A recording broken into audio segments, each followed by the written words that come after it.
Aloha everybody and welcome back to another video. This is going to be a solutions guide video for the pages that you were supposed to work on. We didn't get much time in class to cover this, so I'll create this video for you and you can go back and make sure that you got it all right. If you have any questions, be sure to send me an email or ask in class. So looking back on page 3 here, we got the finding patterns here. So for the perimeters, if your x is going to be a 3, that means you're going to be having a 3 by 6 rectangle. 2 times 3 is 6. So you should get a perimeter of 18 for that one. If you go to the next one, it's going to be a 4 by 8. And that's coming from here. You should get a perimeter of 24. And for the last one, you should get a perimeter of 30. Looking at graphing those, if you come over here, when x is 1, the perimeter is about 6. When x is 2, the perimeter is 12-ish, and 3 is 18, somewhere in here. 4 is 24, and 5 is at 30. Now if we look at this, this is definitely a constant rate of change. If I could draw a line that's straight through all those things, as x is going up by 1, the perimeter is going up by 6. Going up by 1, going up by 6, going up by 1, going up by 6. That is a constant rate of change. This is definitely a linear model of an equation. If we go to the area is a little bit different. Going for the x is 3. 3 times 6 is 18, and already we see that we not have a constant. This jumped up 1 and jumped up 6, and for here jumped up 1, but then it jumped up 10. Not a constant rate of change, so we know it's not linear right off the bat. If we keep filling in the data though, the next is a 4 by 8, that should be about 32. 5 by 10 should be about 50. Trying to plot this out as best as I can. At 1 we're at about 2. 2 is 8. 3 is 18. 4 is way up here at 32. And 5 is right there.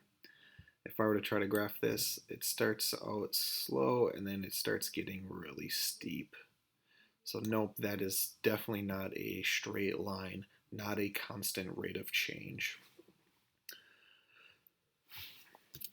Moving on, next page. Let's see here. Oh, next one you should have done is the Pampered Pups. So it is a function y equals 30 plus 5x represents the cost y for having your dog groomed and then doing extra services. So x is the amount of extra services. So I had you fill in a table down here for 0 through 5 because there's only 5 extra services you can get. Well, if you don't get any extra services, you're going to be replacing that x with 0. 5 times 0 is 0. 0 plus 30 is 30. So 30 bucks is the base cost for getting your dog groomed. If you buy something extra, like in the next one, suppose I buy 1 extra service, well, that'd be replacing the x with the 1. 5 times 1 is 5, plus 30 is 35. So what that tells you is that every extra service is going to cost you $5 extra. So if I were to replace the x with 2, 5 times 2 is 10, plus 30 is 40. So every extra service costs you $5 extra. So we can kind of go through and fill this in really fast. And again, this is a constant rate of change. As this goes up by 1, this goes up by 5. As this goes up by 1, this goes up by 5. As this goes up by 1, this goes up by 5. Holy buckets. All the way through. So constant rate of change, that's called our slope. And our slope is indicated by the number that's in front of x. Here, 5, that is representing our slope. As it goes up by 1, the price goes up by 5. If we wanted to see that in the graph form, we can take those and plot those down here. So if we got 0 services, it was 30 bucks. If we got 1 service, so here's 1, it was 35. 2 was 40. 3 was 45. 4 was 50. And 5 was 55. Again, you see that constant rate of change going up technically 5 here, because this would be 30. And then the midpoint of that is 35. As this goes up 5, it goes over 1.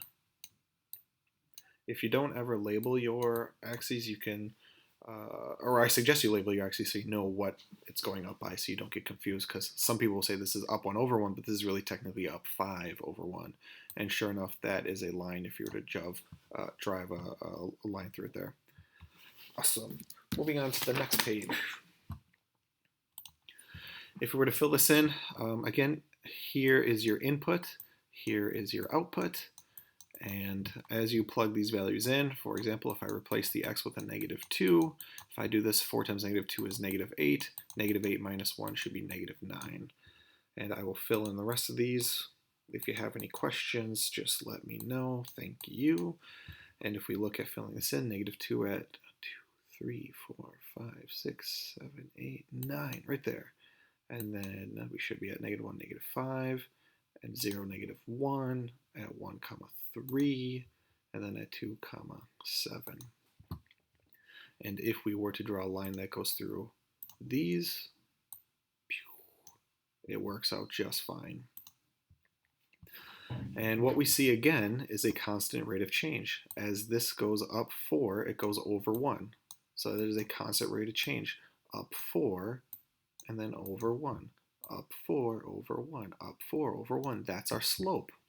And that slope is defined, or is always going to be the person in front of that x. And for our last page on our solution guide, this one, just by looking at that, if you have an exponent that's not a 1, that should tell you that it's not linear. I did an example for you here. A -2 should get -3. If you were to plug in -1, just to recap, -1 squared minus 7. -1 squared is like -1 times -1, and 2 negatives make a positive, so that's going to be a 1 minus 7. You should get a -6 for this one, and I switched to red. Somehow that happened again. Looking down and filling out the rest of them, 0 squared is 0, minus 7 is minus 7. And here comes the fun stuff. When you plug in 1, 1 squared is again 1, 1 minus 7 is -6. And you see that you got some sort of symmetry going on here. If I plug in 2, 2 squared is 9, 9 minus 7. I'm sorry, 2 squared is 4. I was jumping ahead. 2 squared is 4. 4 minus 7 is -3. Look at that, a matching pair again. And finally, 3 squared is 9. 9 minus 7 is going to be a 2.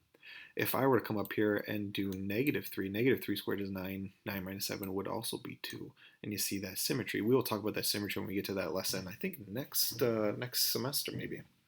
If I were to graph these out, -2, -3 is right about here. -1, -6, 0, -7, 1, -6, 2, -3, and 3, 2 is right there. Now, and if you want to do -3, 2, that's back there as well. So this right here is definitely not linear. This makes kind of a bowl shape. The shape of this graph is called a parabola. And we will deal with those later. Definitely not linear.